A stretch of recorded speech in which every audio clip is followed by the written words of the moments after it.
Greetings YouTube. Today we're going to be wandering around a Japanese plum blossom park. It's at the top of this hill, so let's get started and I'll talk about this channel and what kind of videos you'll be seeing. First off, I've lived in Japan for close to 3 decades now. I've spent most of my time in Osaka, Japan. That's where I find myself today. More specifically, I am in Hirakata, which is near the Kansai Gaida University, where many foreign students come to study abroad on their college journey.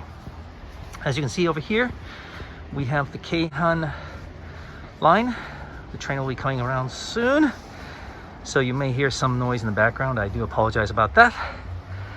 I don't have a super awesome mic just yet, so bear with me today. But I thought it would be interesting to take a look at a plum blossom park. Most people love cherry blossoms. Every spring, millions of people come to Japan, or go to Kyoto, I should say more specifically, to enjoy the cherry blossoms.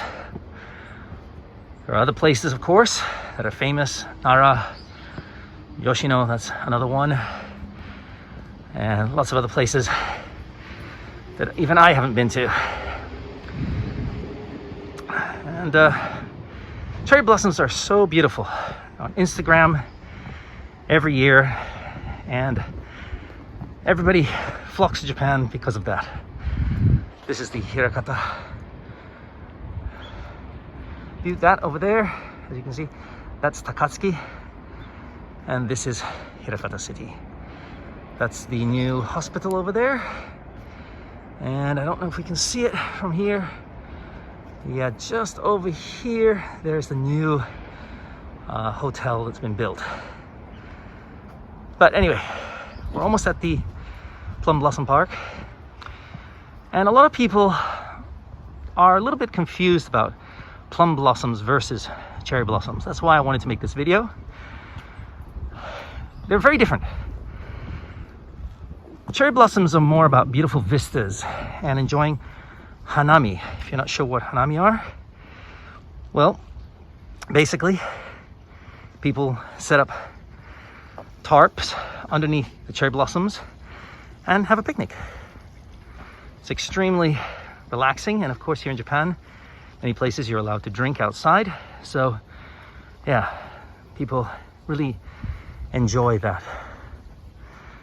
Okay, as you can see, here's the Plum Blossom Park. Some people are here, and this lady's taking pictures with her daughter. Now, this place is not very well known to many people. Even people in the area don't often come here. It's still slightly early.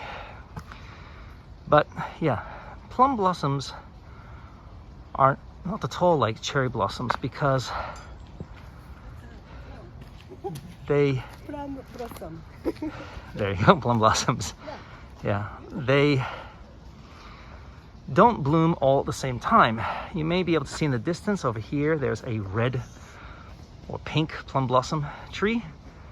Over here, this one right here, that's red. We have another type of red over there. And we're going to take a look at a few others. The problem with plum blossoms is that they don't create this beautiful tunnel sort of look which you get from cherry blossoms, which bloom all at the same time for about 10 days, 10 to 15 days usually. It depends how much rain there is. But plum blossoms, they start sometime at the end of February, which is when I'm recording this, and will continue into early March. You might not be able to see, but right here, that's a white or white/pink cherry blossom. Sorry, plum blossom, I apologize there. So that's why people get confused, because when they see that tree, they may think, oh my gosh, it's a cherry blossom. There's the pink and the white. But that's not it. And you can often tell plum blossoms by their trees. First of all, they're very low. They're not very high. Cherry blossoms are much bigger. And on top of that is the plum blossom trees look kind of gnarly. There's a lot of branches that break off. Look at that. See, it extends out, and then here are the buds coming out. Still about a week away, my guess is. But a lot of branches still have very few on them, so it's gonna be a while. Maybe 10 days for this tree to probably be in bloom. I'll be coming back here again to take a look. But this is one of the trees that's already close to full bloom, maybe 70%, I guess. Because these two branches here are still bare. But over here we have quite a lot, and that's the kind of trees you can expect for plum blossoms. Now they do look like cherry blossoms with this white pink look, but yeah, this is a plum blossom tree, and as you can see, there's a lot of like holes in it. Now that won't happen with a cherry blossom. Cherry blossom will be blah, covered and almost creating tunnels of flowers, which is really, really beautiful. I'll be doing a video on that as well, but today I just wanted to walk around here because it's very, very quiet, and that's one of the reasons I love plum blossom so much, is that there are not as many people coming to enjoy them. It's the middle of the week, so it is very quiet, which is nice, but even on the weekend this park is still very quiet. Yeah, there we go, that's the name of the park. And this is, as you can see, maybe you can see by the insignia, that's the Lions Club that put this together, I'm guessing. Okay, so let's keep wandering around and I'll talk a little bit more about plum blossoms. I said there's the kind of cherry blossom type, the white/pink plum blossoms, but we also have these ones which are very common as well. These are kind of green. Yeah, and this tree is quite big. I'm not sure why, but green trees tend to be bigger than the other ones.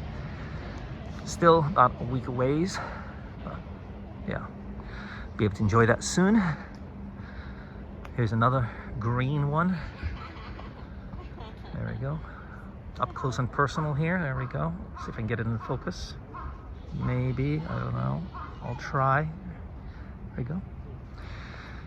Okay, here's another sort of pink/white tree, but this one's blooming a lot slower than the last one. So even though they're probably same sort of tree, blooming at very different times, which is interesting. I'm not exactly sure which color this is. Maybe the same as the last one, but it's a little bit darker in color.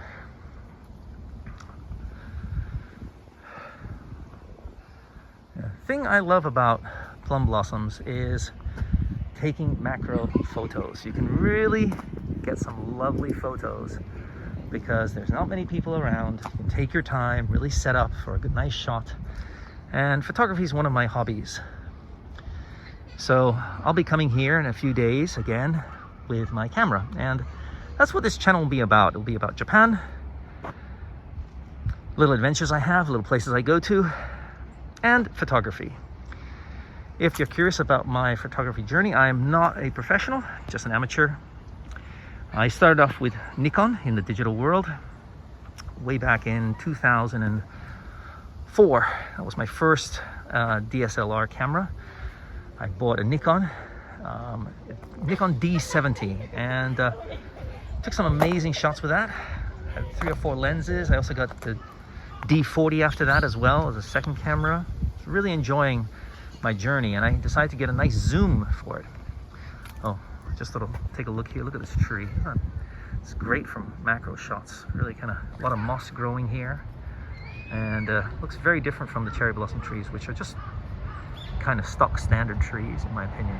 So because of these beautiful angles and weird shapes, it really allows you to take some beautiful photos.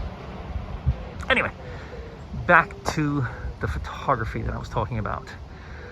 So I was on my journey into the digital world with my Nikon D40, D70. I was really enjoying it. I picked up a, what was it, 70 to 200 zoom, if I'm not mistaken. I can't remember, but it was pretty expensive for me at the time. And I really liked it. I was able to really get up close and personal, and taking pictures of my family, which I really enjoyed. But it wasn't quite close enough, and I wanted a little bit more zoom range. So I was thinking about picking up a bigger zoom, and that means heavier. It means more expensive. So I was a bit on the edge, and then, as luck would have it, or fate maybe, my 70-200 lens started acting up. You see this tree's quite high, but only a few branches up top. Yeah, I guess they've been cut down below. And I took it to Nikon because the anti-shake mechanism stopped working, and I was like, hey, could you fix this? And they said, well, you did something, and so you're gonna have to pay almost full price to get it repaired. I was like, but I didn't do anything. I didn't drop it. I didn't even use it that much. But they said, yep, that's the full price. Well, no, I can't remember the price they quoted me, but it was close to buying almost a new lens. And I was like, that's ridiculous. So I was really upset. But I mean, that was what stopped me from getting the zoom lens. I was like, okay, I don't want to purchase stuff from a manufacturer that's not going to stand by their equipment, especially since I hadn't done anything or dropped it, or I can at least take the blame if I did something like that. Now, this is another type of pink. I don't know if you can see that, but yeah, it's softer pink. Yeah, that's nice. I like that one. Okay, we're almost at the end of the park. I'll hopefully finish my story. So anyway, yeah, I kind of like these drooping type of plum blossom ones. They look really nice when they're in full bloom. So just gotta wait for that.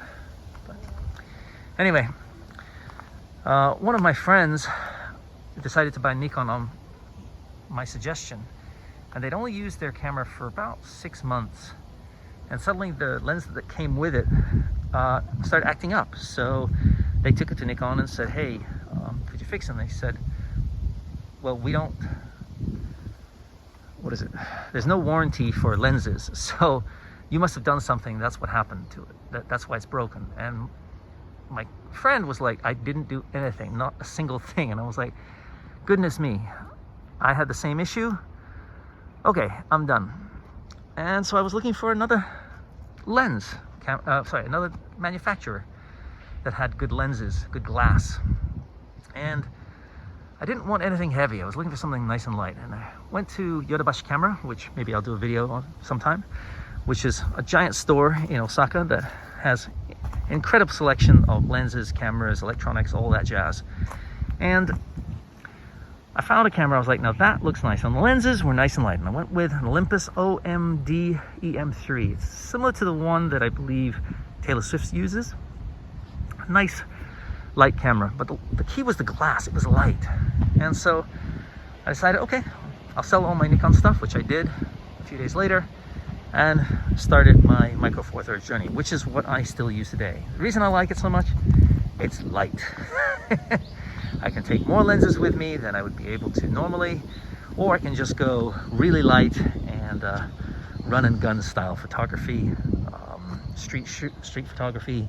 But if I need a zoom, no problem, put that in my bag. Just the selection of glass is just phenomenal. And I don't have that many lenses, but I just like what I have. And yeah, I'll be bringing that here next time, probably in about a week's time, to take some photographs of this park and share them with you here on this channel. So I hope you'll come back and join me then. If you're wondering why I'm not showing my face, well, unfortunately, I have to wear a mask because of allergies. They're really kicking my butt this year. But I promise, in future videos, you will get to see my lovely face. Or probably. Anyway, so that's the Plum Blossom Park in Hirakata, Osaka, Japan. Hope you enjoyed the walk with me and my story. So, yeah, I'll see you next time. Ciao.